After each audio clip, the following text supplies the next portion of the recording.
Okay. Um, so yeah, what I'm going to do is just add in a couple trees into the scene.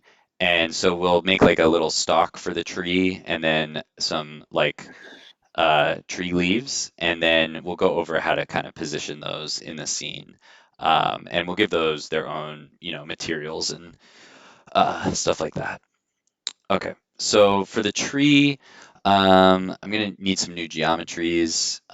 So I'll probably start with a cylinder, actually. So let's look at the cylinder geometry.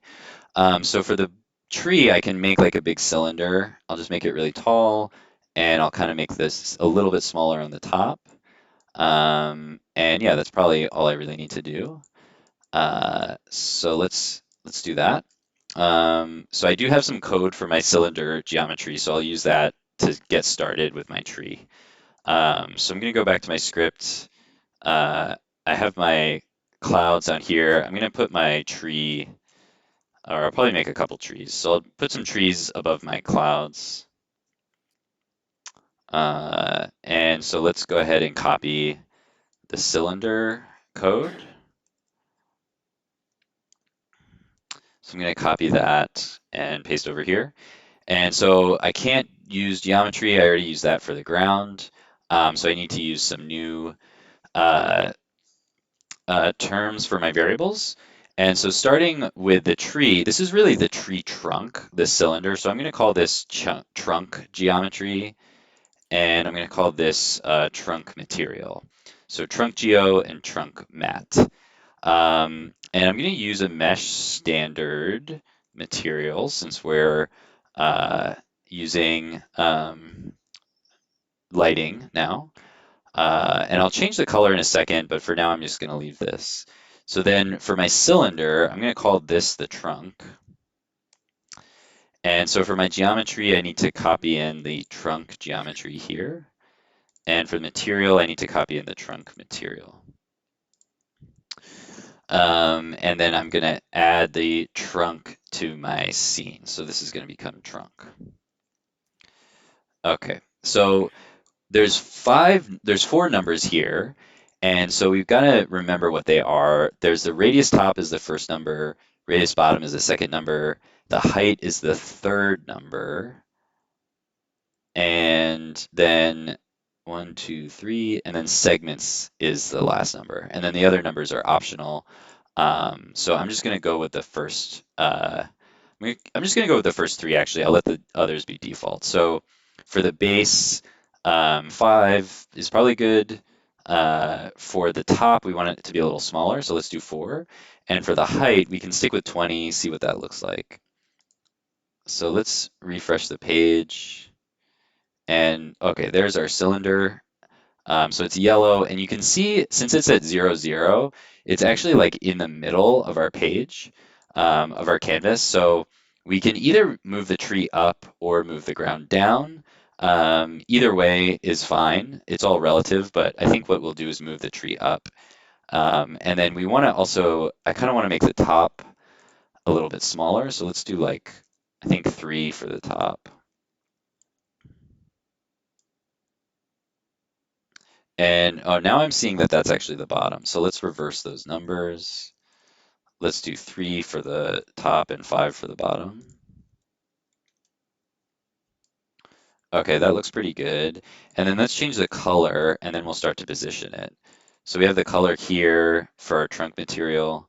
I probably want something kind of brown.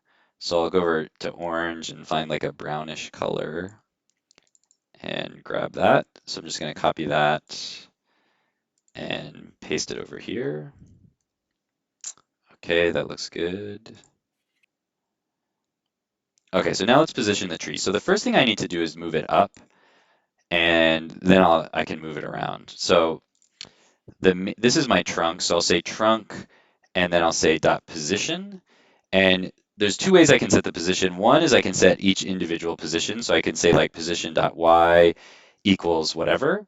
But I can also set all three at the same time. So I say position dot set, and then I just have to do x, y, and z. So if I don't want it to move on the z, I can just say 0. If I don't want it to move on the X, I can say 0. If I only want to move on the Y, I can put in a number here. I know that the height of the tree is 20, and I know that it's like halfway into the ground. So I'm going to change the Y value to 10. So hopefully it will be sitting directly on top of the ground. So in general with P5, let me open up my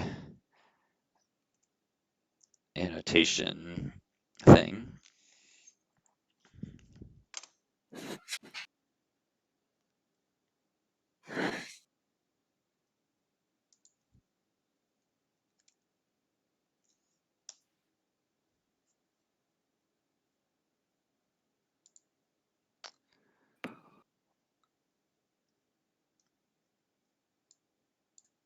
Okay, so it's still opening. There we go. Okay.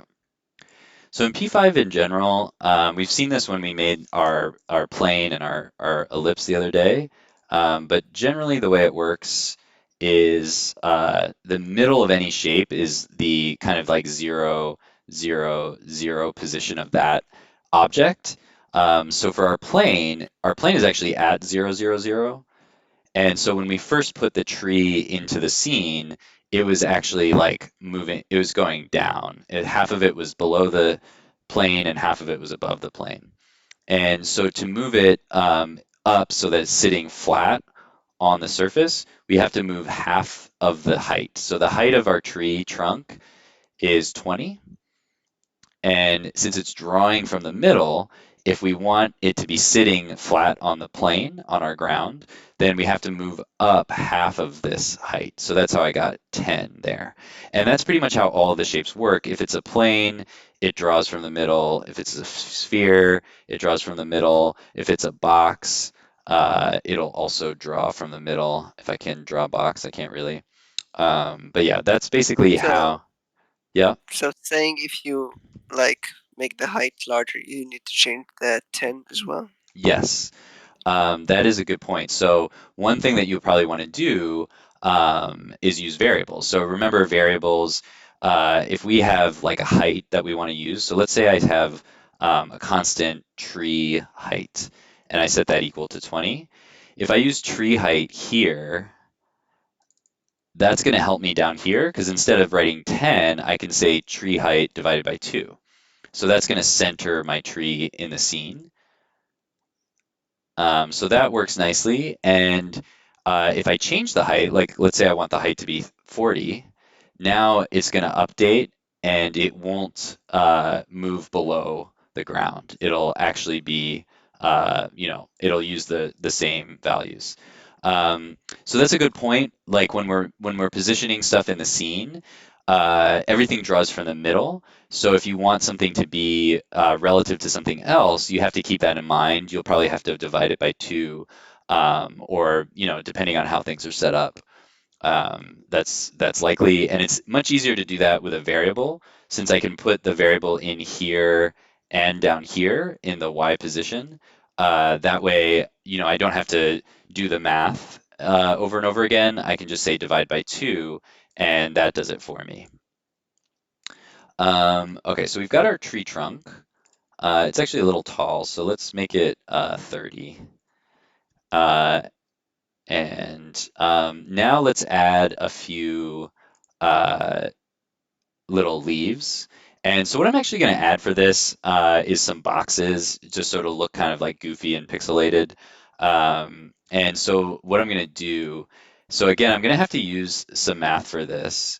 I know that like the ground right here is 0, 0, 0.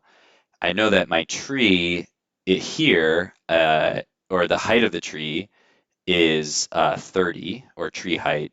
And if I put a box right here, let's say I just draw a box here, uh, then that box, the middle of that box, what I want it to be at is going to be 0 on the X if I want it to be right there, and then 30 on the Y if I want it to be in the same place, and then of course 0 on the Z. So I'll have to set that box position. And then I might want to offset it a little bit, and I'm going to add some rotation as well to make it look a little more interesting. So let's go back to my code. So I'm gonna call this, I'm gonna have some, I'll call these leaves, I guess. So I'll start with the geometry for the first leaf. So I'll say leaf geo, and so I'll do new three dot box geometry. And I'm gonna guess this is just like a one by one, but I can change this later.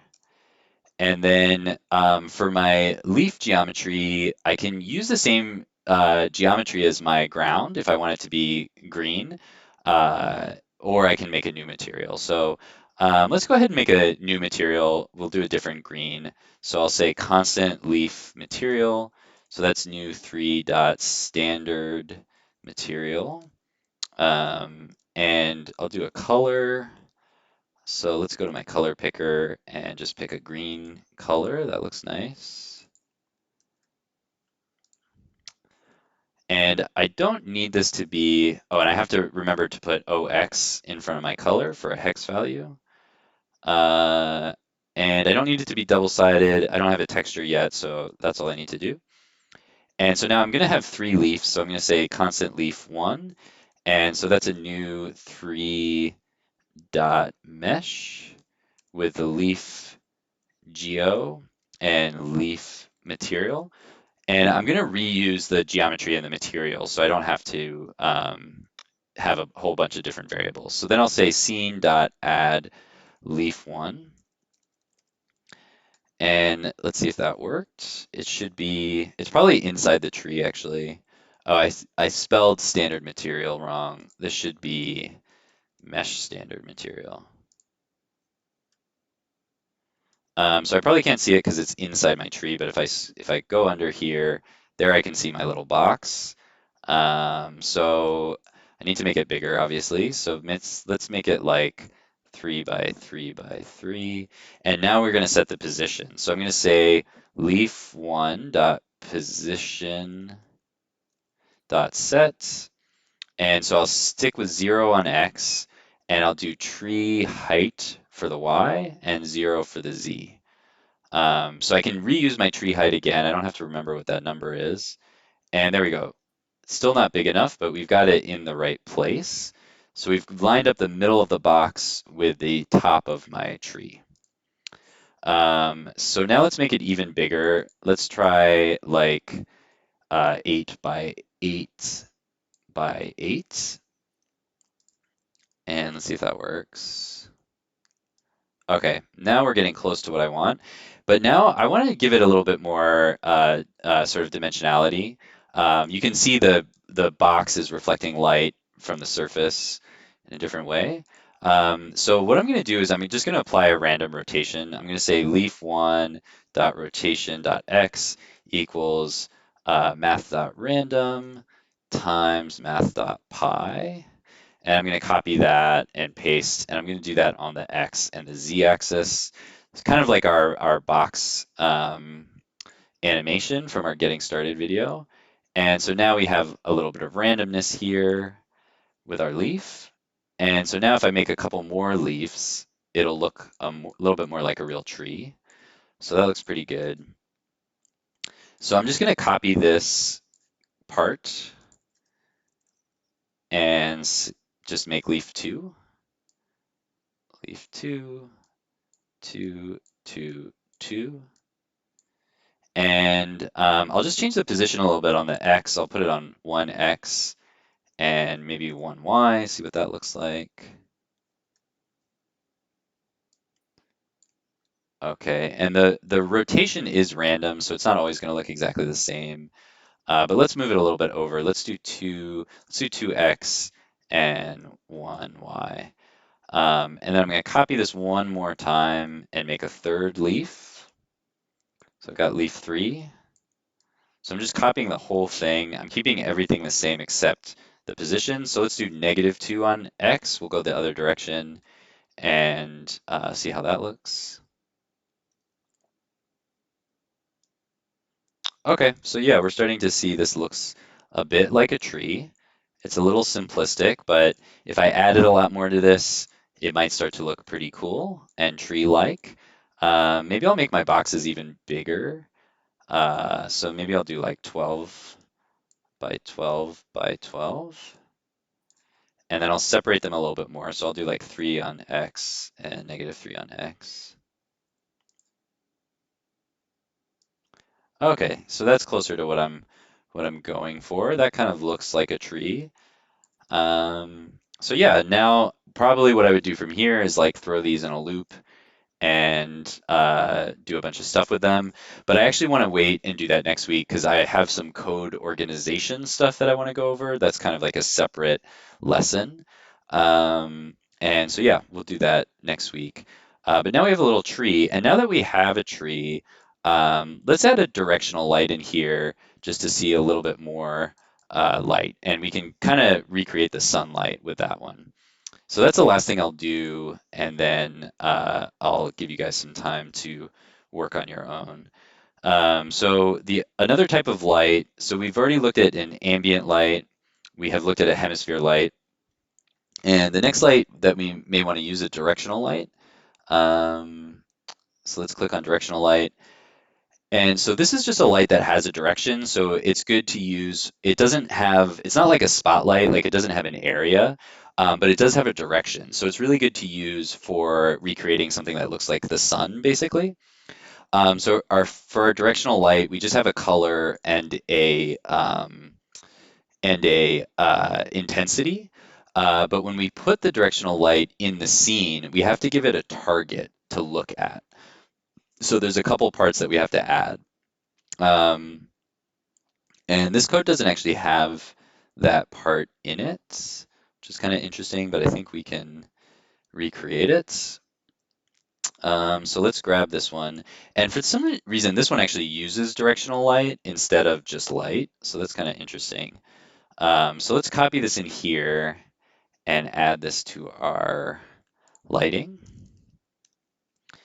So we have directional light, 3 dot directional light, and it's white, and the intensity is 0.5, so it's half. So we're going to add the intensity, the directional light here, and then we have to give it a target. So we're going to say directional light dot target, and we're going to assign that to be, let's actually assign it to be our uh, ground. Um, So our ground doesn't exist yet up here. Uh, well, actually, I'm not going to do that. I'm just going to leave this. Let's set the position, and I think we'll just use the default target. So a directional light, or no, it doesn't need a position. Let me see if actually there's a better code example for this, because I forget what the best way to do this is. Let's see, directional. Okay, so this is our hemisphere example, but it has a directional light, and you can see that light right here. So it does have a position and it has a target. So let's see how we set that up. Do, do, do, do, do. Okay, directional light, position, and I think it's just using the default target, so we'll just use that. You can see some stuff for shadows in here.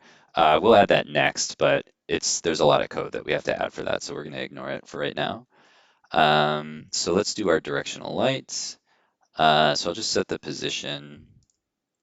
So directional lights dot position dot set, and I'm just gonna move it over on X. I'll move it like 50 on X. I'll move it up like 50 on Y, and I'll do like -50 on Z. So we'll just kind of put it in the background. And so if I reload this, it's kind of hard to see uh, what this is doing, but if we look at the clouds, now you can see there's this like extra intensity that's coming from a direction. And if we look at our tree, we can see that a little bit right here as well. So let's move it over and we'll see it's going to change a lot. So if I put instead of -50 on Z, uh, if I put like -200, This should really change the effect.